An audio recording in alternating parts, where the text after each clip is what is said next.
Eyewitness News is going inside FEMA tonight, where native Rhode Islander Pete Gaynor is making his mark overseeing the nation's response to major disasters. Eyewitness News reporter Caroline Goggin sits down with the FEMA leader about his early beginnings in Rhode Island and his new role. And Caroline has the exclusive interview from Washington, D.C. From EMA headquarters in Cranston to the National Response Coordination Center here at FEMA, Pete Gaynor, a native Rhode Islander, has found himself in a top spot in our nation's capital. It was a little over a year ago, March 8th, 2019. In my first interaction with the president, we were on Air Force One going to see a tornado disaster in Alabama. So I got to meet him on my first acting day, him and his staff. They were in Alabama to survey this damage. 23 people were killed after a powerful tornado tore through the southeastern part of the state. Peter Gaynor serving as the acting administrator of FEMA at the time. But it's really all our great partners that make the magic happen on the worst days. Little did he know. What's going on? Less than a year later, he would be sworn in as the administrator of the Federal Emergency Management Agency. Sometimes you do have to pinch yourself. Just outside his new office hangs a picture of him, next to Vice President Mike Pence and President Donald Trump. There are times that it's very surrealistic, going to the White House, going to the Oval Office to reach the president, being on Air Force One or Marine One, or with the vice president or with local elected leaders out on disaster sites. As some of you may remember, Gaynor's roots are in Rhode Island. He's a graduate of Pilgrim High School and Rhode Island College. He served 26 years in the Marine Corps, and just as he retired, disaster struck the Ocean State. Not long after the December debacle in 2007, Gaynor became the director of the Providence Emergency Management Agency. We want to get curb to curb all the snow. He said it was during his tenure in the capital city that he experienced one of the hardest tasks of his career. I was in the city of Providence. The mayor at the time, Mayor Tavares, asked me to go be the chief operating officer for the Providence School District. So I spent almost a year there doing all those things that a COO would do, from transportation to facilities. And those are some of the same kind of challenges we have here at FEMA. Like how do we become a better business? Our business is emergencies and disasters, but how do we treat people? Gaynor eventually made the move from local emergency management to a position at the state level. So this is going to be heavy, wet snow. In New England's bitter cold. You have to be outside, make sure you hydrate. And summer heat. Gaynor led Rhode Island's emergency management agency for about 4 years. We caught up with him before he left Rhode Island in the fall of 2018. I don't think you really ever leave Rhode Island. You always come back. Oh, you're from Rhode Island. Or pieces of Rhode Island eventually find their way to you. During our tour at FEMA, we ran into a native Rhode Islander now working for the agency. He is one of the more than 20,000 employees Gaynor is now currently responsible for, taking his more than 10 years of experience in the smallest state in the country to our nation's capital. Both local and state and now federal.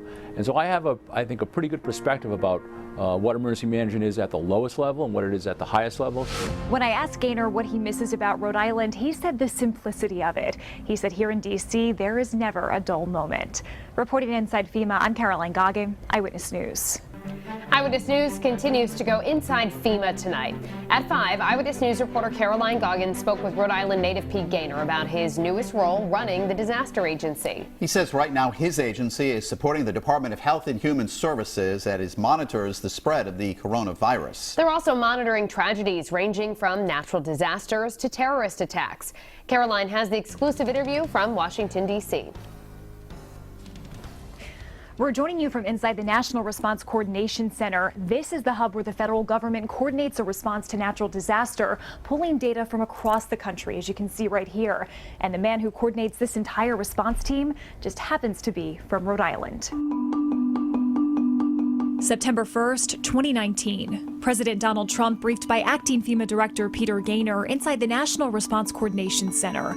The floor was filled with people closely watching Hurricane Dorian as it approached the U.S. And our role is to make sure that all of government is coordinated. And so you'll see here what that looks like.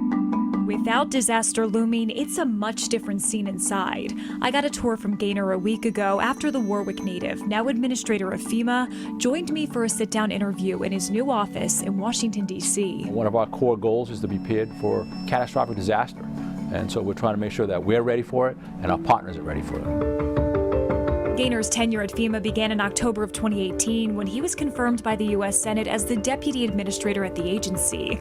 It was during one of the biggest hurricane seasons in the country's history. It was the 2017 and 2018 years were the biggest for FEMA. We spent more money in those 2 years than we spent in the previous 38 years FEMA has been in existence. And Gaynor says they're prepared if that were to happen again. The native Rhode Islander knows a thing or two about disaster.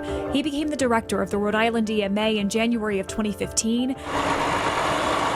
Just as a severe winter storm hit the state, this blizzard later declared a major disaster by President Obama. You have a disaster locally, and so whether that's a snowstorm or it's flooding or it's sandy, a hurricane, you do, and you're impacted by this disaster. So between the local, the state, and the federal government, you do an assessment of the damage. According to FEMA data, there have been 22 disaster declarations in Rhode Island since the 1950s. In Massachusetts, there have been 50. That includes an emergency declaration for the Boston Marathon bombings in April of 2013. Gaynor says when it comes to acts of terrorism, FEMA administers Homeland Security grants that states can use to prepare. Billions of dollars open for locals and states to close their gaps on things that they need to become stronger when it comes to terror. So it has to have a terrorist nexus.